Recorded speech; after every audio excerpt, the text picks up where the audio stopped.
Hi, everyone, and welcome to Lifestyle Medicine Week. We're really excited to have you here. I am Dr. KeriLyn Bollmann, and I am a board certified in internal medicine and fellowship trained in integrative medicine physician.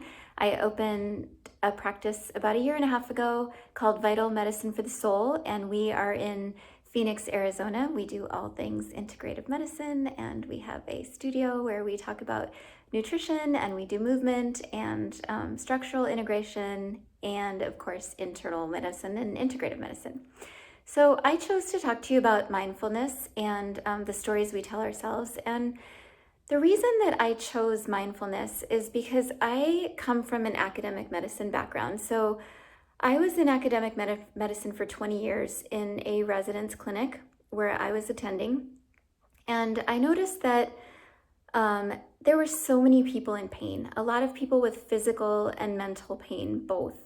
A lot of people with just many diagnoses and many medicines, but nobody seemed to be getting better. And I think that in academic medicine, understandably so, there needs to be a lot of research. And the research needs to be, it's very rooted in research, academic medicine is. And the research needs to be done well. The studies need to be well powered. And this is quite difficult to do in mind-body medicine. I was asking myself, what was it about the patients that I saw that either made them continue to be sick and continue to have the same story when they came in? Nothing ever seemed to go well for them or get better. And yet there were other people that were living with chronic illness and chronic disease that were doing well. And they would come in happy and they would persevere. And I always wondered, what was it about those people that made them seem happier and do better? And it certainly wasn't the medicine that we were giving them, because they were all getting the same medicine for the same disease. So, I went through and I figured there were about 3 things that I noticed for people that did well. And the first one was that they had some sort of spiritual practice, whether it was praying and a religion, or whether it was just knowing that there was a higher power and still doing some good in the universe. Whatever it was, they had some sort of spiritual practice where every day they woke up, knew something was bigger than them, and they were part of something important. The second thing that I noticed was that they had loving relationships. These people had good family support or very strong friends, and they cultivated that. They didn't just sit there and let things happen to them. They chose people that were positive forces in their lives and helped them to affect change or get through some really tough times. And then probably the third thing that I noticed was that they had a good outlook in life in general. They had good perspective.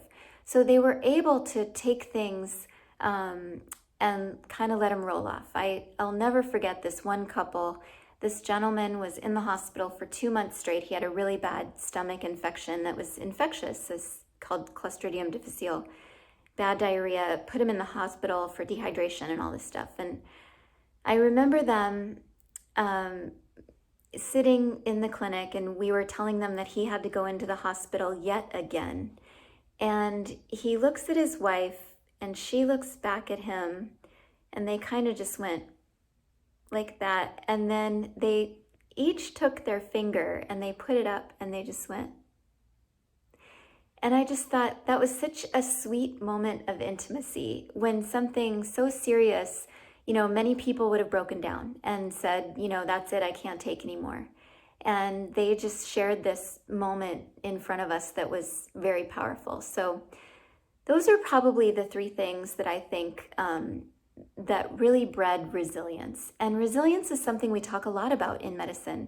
We talk about how important it is to be resilient if you're a practitioner, for example, in healthcare. But resilience is also very important if you're going through some kind of chronic illness or chronic disease state. And it is the power or the capability to bounce back. So those are some three things that I thought were quite important, and why I wanted to talk about the stories we tell ourselves, and how they're important, and staying mindful, staying in the moment, and why that's important as well. So, unfortunately, there's nothing in mind-body medicine that portends itself to research. There are so many practitioners, so many ways of healing and doing things, and it makes it difficult to have control groups and to have a lot of power behind these studies, and especially a lot of people that are willing to be in the studies. And that's one of the pitfalls of doing research in mind-body medicine. That being said, when I did my integrative medicine fellowship, and I kind of left academic medicine for this reason, I was just feeling like people weren't getting better, and I really was wanting to be more focused on the mind-body side of things after I noticed that these were some of the things that made my patients well.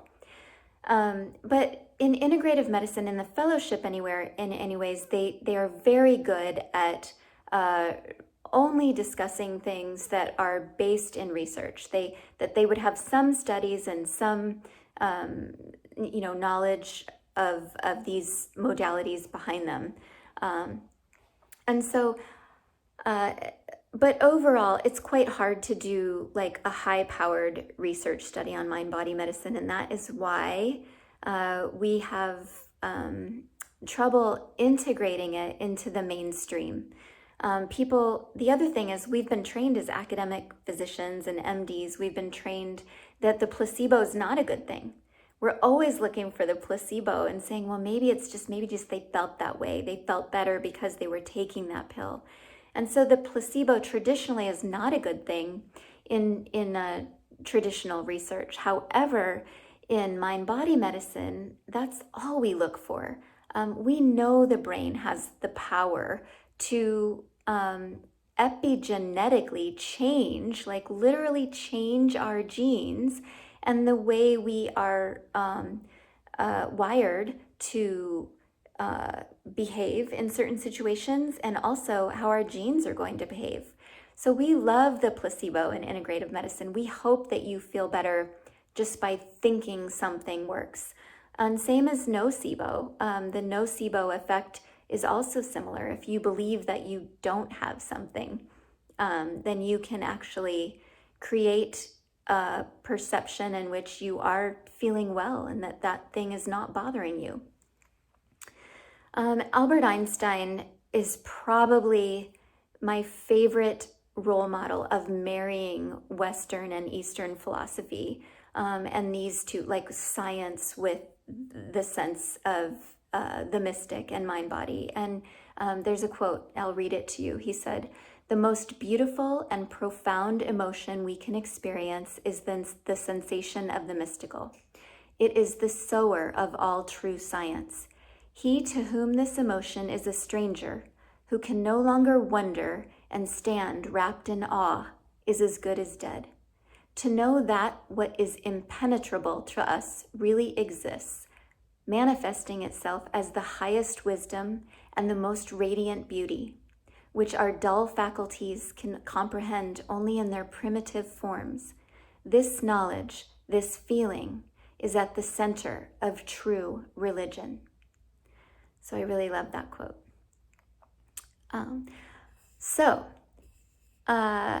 The next thing, I kind of made a little outline of what I want to talk about. I kind of talked about, what it was about those patients with chronic illness that did well. What's important to know is that when we are ill or when we have a dis-ease, it's just that there are whole health systems that believe, like in Chinese medicine, for example, that believe that the cause of all dis-ease is trapped energy. Our cells hold energy from the moment we are conceived. Our cells are holding our entire memory of moments that we have had. All of our memories are held in our cells, good and bad. And sometimes, if we're not able to release them because we don't really talk about them, they get stuck and they get trapped in their body and they cause illness. That's why these whole health systems are so focused on acupuncture or herbs that detoxify, or diet that work with meridians and actually work to move energy. But even exercise can move energy. Even feng shui, they talk about where to place things in your house. And the environment in which you live is important to prevent that blocked energy. Why does that even matter? Why does it matter that our cells have memory? It matters because we have anywhere on the order of 12,000 to 50,000 thoughts a day. And guess what? 90 to 95% of those thoughts are the same. It's the same story we tell ourselves. So if we wake up every day and we say, yep, I knew it, my ankle hurts, my shoulder's bad, here we go again, I'm going to have another bad day, then that is just a story that's being propagated, and we are thinking that and telling ourselves the same story every day. We are addicted to our emotions, and here's why. It's not our fault or anything like that. It's just that there is a system in our body called the endocannabinoid system. It has cannabinoid receptors, opiate receptors, serotonin receptors, dopamine receptors, all of these neurotransmitters. And dopamine is considered to be the happy hormone, and serotonin makes you happy. These things allow you to live your life with ease. Those things, those receptors are in this endocannabinoid system, and they're the same receptors where opioids and narcotics bind. So those things that make us feel well and pain-free from drugs, it's the same thing with our hormones. So we're addicted to our emotions. We choose this story. But we can change our story. We have something called neuroplasticity. We have the ability to connect the two neurons or brain cells, and actually that have been formed a path that's not healthy for us and causing dis-ease. We have the ability to change that and make new neural connections and change our story so that we don't wake up every day and say, I knew it. But instead we wake up and we say, maybe it could be this way. And the more we do that, the more we practice and be deliberate about that, the better we are at actually changing our neural pathways. So a great example of this is with a book that some of you may have heard of. It's called Man's Search for Meaning. It's a pretty heavy book. It's written by a psychiatrist, Viktor Frankl. And Viktor Frankl was in all sorts of concentration camps. And he was, subject to starvation and torture, and saw death all around, disease, sickness.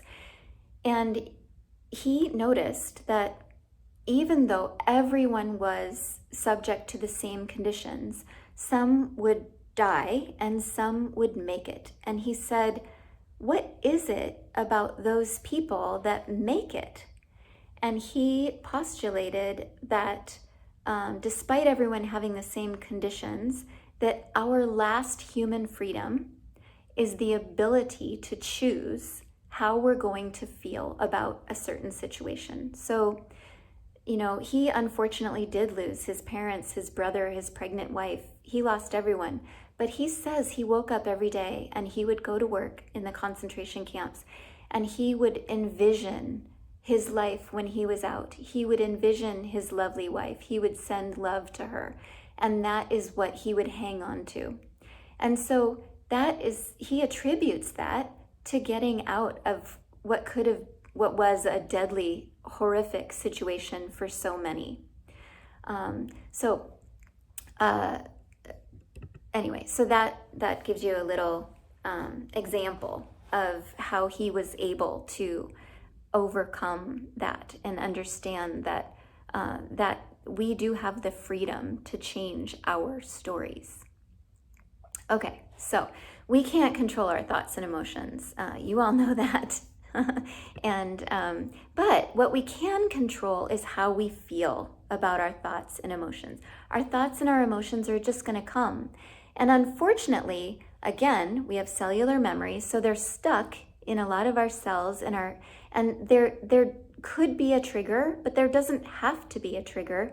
And all of a sudden, we notice we're right back to that thing that caused us fear or anxiety or any negative emotion, anger, and nothing necessarily happened. It just did. And that is because of our cellular memory and the story we tell ourselves. So again, we can't control those thoughts, we can't control those emotions, but when they do come up, what we can control is what we do about them.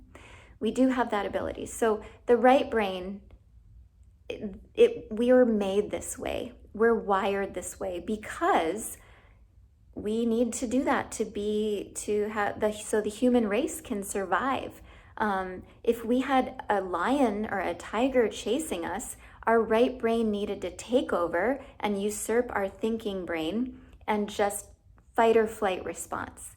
Well, unfortunately, when you have a trauma that stays in your cells and you remember it, that can usurp, again, your left thinking brain, and you can feel as if you are in a fight or flight mode and as if a tiger's chasing you. Your heart rate goes up, you can't think straight, you're riddled with fear or the negative emotion, whatever it is.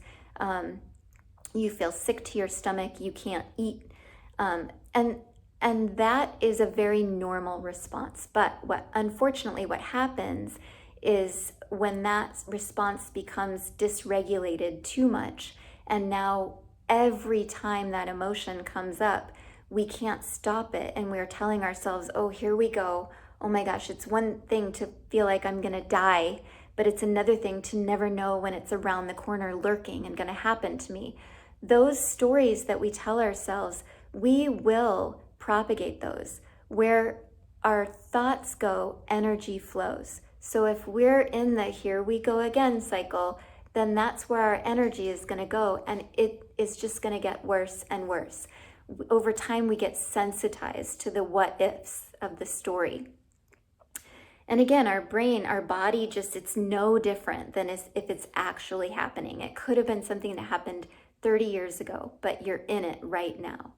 So this is something that we need to cultivate and we need to practice, is how we control those thoughts and emotions, and we can put a box around them and we can say, okay, well, that happened and I am acknowledging that happened and that's not happening right now, and we're just going to acknowledge that feeling came through, notice that it's not real, and then move on from there. So, and that's your left brain taking control back over your right brain. So again, that takes practice. You can't just stick it in your knapsack and use it for the day where you're feeling poorly. It's something that needs to be cultivated and practiced every day. So the good news is you do not have to do it. You do not have to sit for an hour at the top of a mountain every day and meditate. Lord knows I cannot do that. So what are some things that you can do practically? So I thought about some practical things because I'm quite a practical person, because I'm quite a busy person, like I'm sure all of you that are watching this are. And everyone that's watching this, that's in this summit, thank you so much again for coming, is looking to level up and maybe is a self-directed learner as well, and wants to have ways where they can live well, and particularly in our milieu today. So with so much going on in the world, but how can we live well? How can we love? How can we serve? Imagine if we were free from all of these negative emotions and thoughts, if we were able to acknowledge them and move on from them. Imagine how much richer our life would be, or how much more meaningful it would be, and what we could do if we were in this state of mind. So I came up with about 5 things to be mindful, and the first one is you can go inward and you can meditate if you want. The second one, so number one, meditate. Number two, you can go out. Instead of go in, you can go out. Go outside, connect with nature, take a walk on a macro or a micro level. And by that, I mean take in the beautiful moon, take in the horizon, take in the mountains. Or you can just plop down on the grass and find a clover and really just smell the clover, looking at the leaves, looking at the shape of them, realizing how many clovers are actually in a 1-inch square of space. So just taking 5 minutes to go into nature. Mother Nature is very healing that way. The other thing is to connect with others, and we have a great talk in this summit by Dr. Khalsa about cultivating loving relationships. So I hope you get a chance to see that one. I'm sure I'm recording before she's given it, but it's going to be amazing because she is. And the next is to really have some perspective. So, and this doesn't necessarily mean like, oh, well, you know, I guess I'm not that bad off because I'm not like this guy. But it really means putting yourself in someone else's shoes. Can you see their side for once? Or, you know, what is it that you can do to be more open? And the last thing is to be grateful. A lot of you already do this in your journaling. I know there's a good journaling talk too coming up. But being grateful acknowledges the things that you have that are going well in your life. And we already said where like energy will flow where thoughts go. So if you are being grateful and acknowledging the things that you have that are positive in your life, then you are moving into living with ease and a more positive sense. You're already starting to do that. So it's like creating your own vision board, or whenever you're setting goals. My dad always said, he's like, don't ever pray for or ask the universe for a thing, like more money or a bigger house or whatever. He said, always just pray or ask for peace of mind, because you may not know that you may not know what you're asking for, or you may not necessarily want to get what you thought you were asking for. So just always praying for peace of mind is something I like to keep in the back of my mind, and that has worked for me.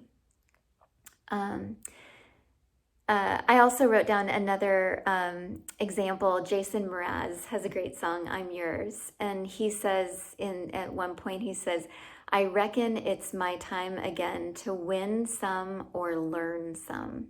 So notice he doesn't say win or lose, because when we lose, we are actually gaining a lesson. And so if you can think of it that way, and when life throws us curveballs, that you are actually learning something instead of losing, then you'll be that much better off. So, okay, I think that was all that I had to talk to you about. And now I'd like to do like just a little bit of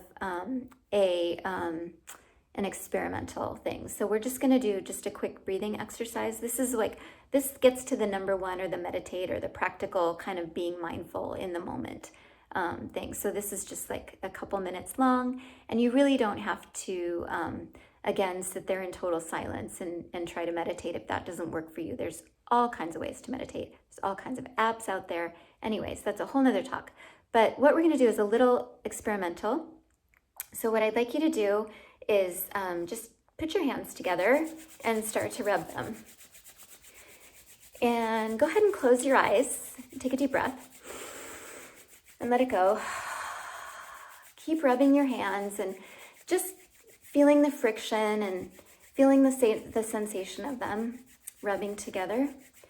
And then just slowly come out of that. Keep your eyes closed and just separate your hands and see if you can feel the energy that you have created between them.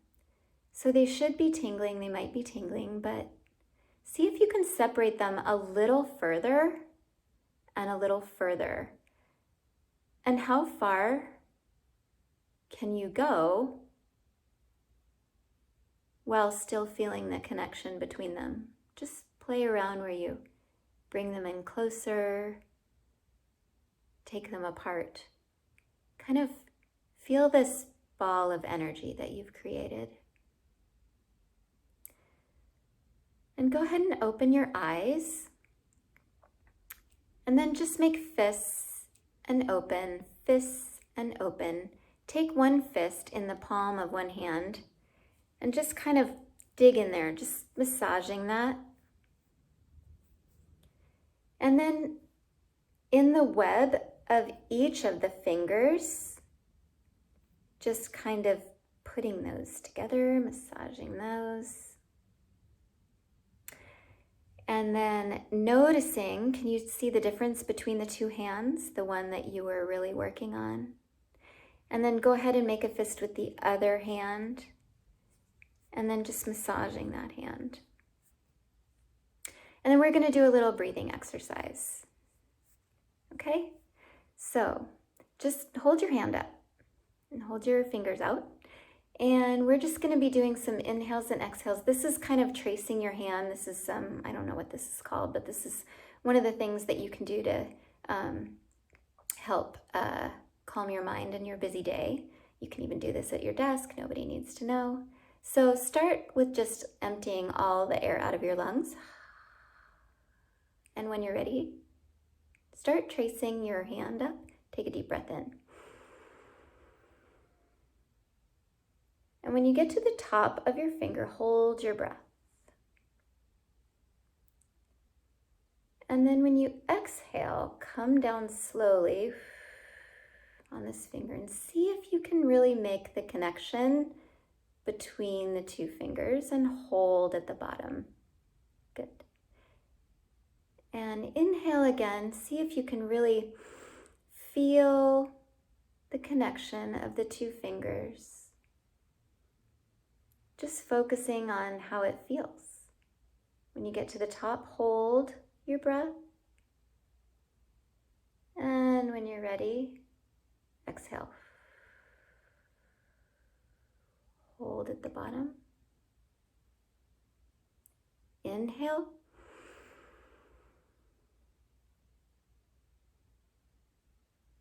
Hold. Exhale. You don't have to go with us. You can do your own breath if you want. Hold. As fast or as slow as you need. Quickly or slowly. Inhale. Feeling those 2 points of contact. Holding at the top. And exhale.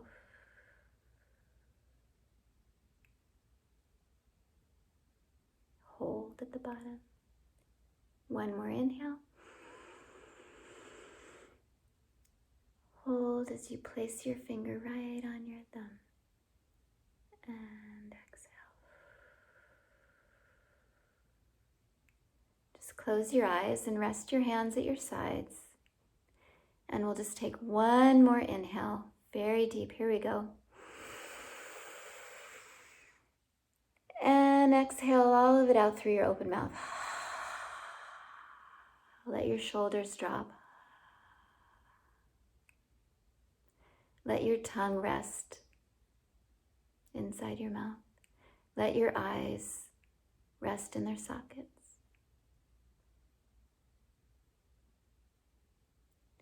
And when you're ready, open your eyes. Thank you again for joining me.